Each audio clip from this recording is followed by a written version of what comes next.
Oh, so you're an artist. Yeah. Are you good at it? Well, yeah, but what's the point if you're good at it if nobody knows about it?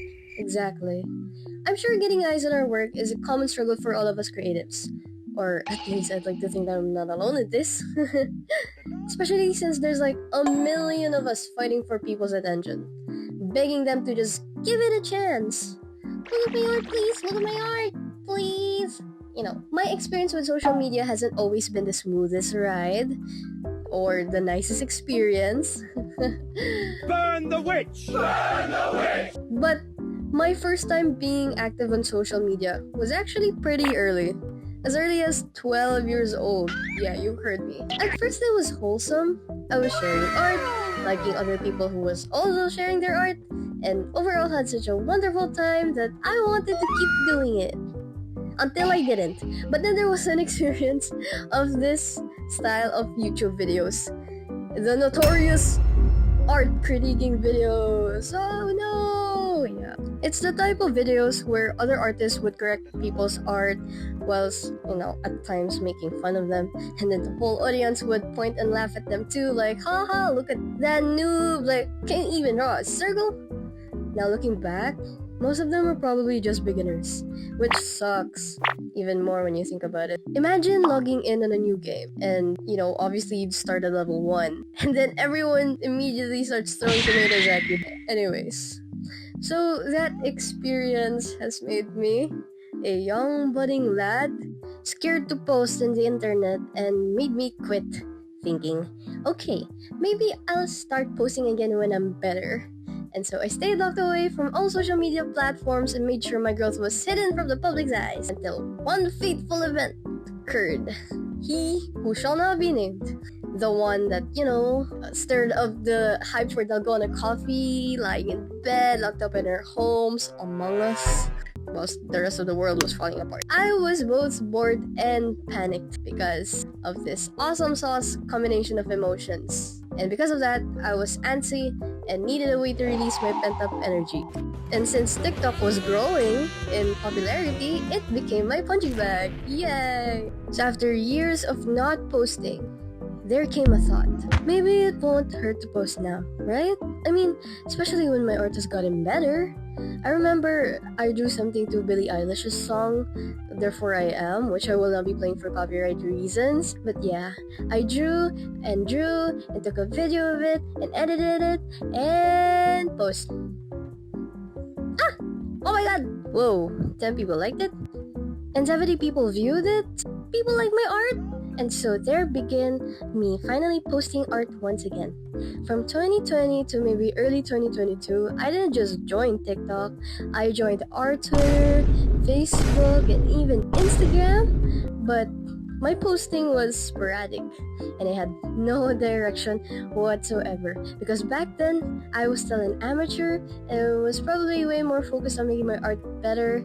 But because I was creating, improving, and posting using social media at the same time, I realized my focus was split in half.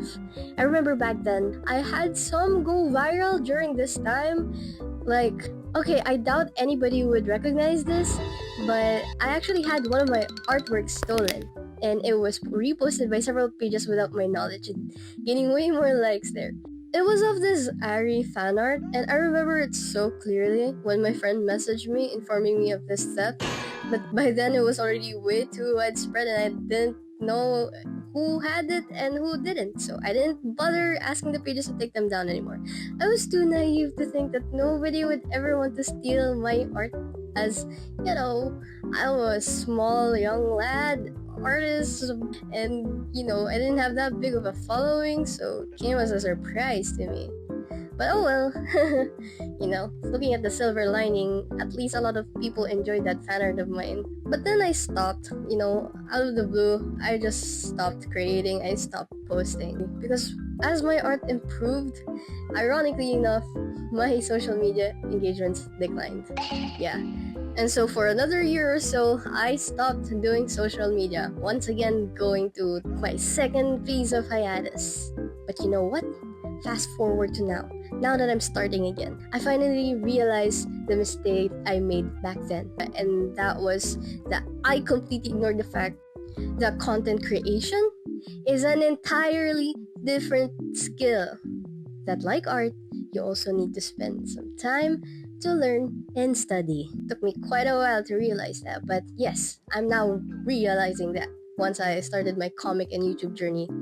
But back then, I used to just make art and post it, thinking that if my art is good enough, it'll go viral on its own, or at the very least get some good amount of engagement. I didn't know how to make good captions, no idea how to edit actually entertaining videos.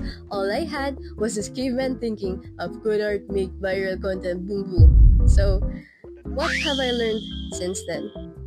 Well, for starters, you won't learn if you don't post. Yeah, that's right. The years I spent hiding in fear, refusing to share my art because I deemed it wasn't good enough, was the very exact thing that made me so incompetent now. Wow, who would have thought that not doing something makes you bad at that thing? All jokes aside, I know that we all have this bystander mindset watching all these successful art content creators and Goliaths doing well, thinking, that's easy enough. I can definitely do that as well.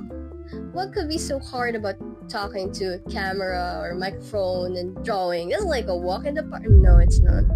It just isn't. Trust me, bro.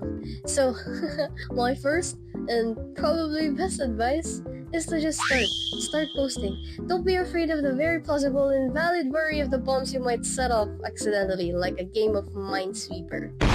But if your worry stems from judgment from people, fear of failing in front of said people, I want you to hear me out on this. And this advice is coming from someone whose current most watched video is about me talking about my failure, which to this day, I don't know how to feel about. I eerily remember saying how I wouldn't really want this one to blow up, and yet it did. Kidding aside, I'm very thankful that it did. You know why? Because so many people were inspired by my story. Every comment I received from people talking about their own stories, sharing their struggles, and how hearing about me overcoming my challenges helped them to overcome theirs as well and start drawing again. It greatly outweighed the amount of hate and judgment I could have possibly received. It felt so fulfilling and heartwarming, and that makes a positive impact on someone else's lives. It makes me so happy. And I want to be real with you guys. I'll give a bit of a nuanced take on how to not care about what people think. The most common advice I hear is that people don't really care about what you do as much as you think they do. But I want you to be honest with yourself. When you see something or someone that you like online, it evokes a feeling, which most of the time, our body would react accordingly, like liking the post. Likewise, if we see something or someone we don't like, we react just as accordingly. That is immediate proof that we care. And if we do, what makes you think that they don't? Well, it doesn't matter if that person knows you or not. They will develop an opinion regardless. So where am I going with this? My point is, you can't control how people will perceive you, especially if they don't know you, or even if they do. So, in conclusion, I feel like instead of trying to convince yourself that people won't really care, I think it would help us to just accept that they will, and it's inevitable. But the key point there being is that you can't control it, so why focus on it? I think the time we spend worrying so much about what other people think would be better off spent on something that can actually benefit us, such as improving the quality of our work. Next point, which is focus on making content that you like and you enjoy. Several content creators stopped not because they were doing bad per se, but because they weren't happy, and that can instantly kill your drive to keep going. I remember I kept making fan art because I knew that that would be the one that gets me the most engagement, most likes, but it also ended up getting me burnt out. Of course, I'll have to acknowledge the truth behind that making fan art really is a great way to gain exposure, especially for those just starting out. But it's a double-edged sword that you need to learn how to balance properly. So just know when to keep creating for you and when to keep creating for the audience.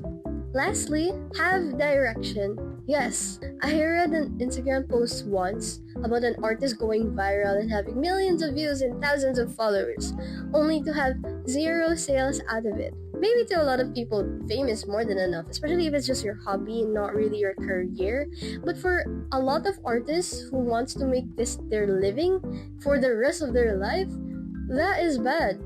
So once they realized this and reevaluated, they finally set a direction for their art career and set out a blueprint, a plan moving forward. They started developing their own style, their own brand, setting up ways to direct that traffic or source of income such as merch sales. Most importantly, they finally had a purpose every time they posted. Like I said in the beginning, I had no purpose, no direction when I post.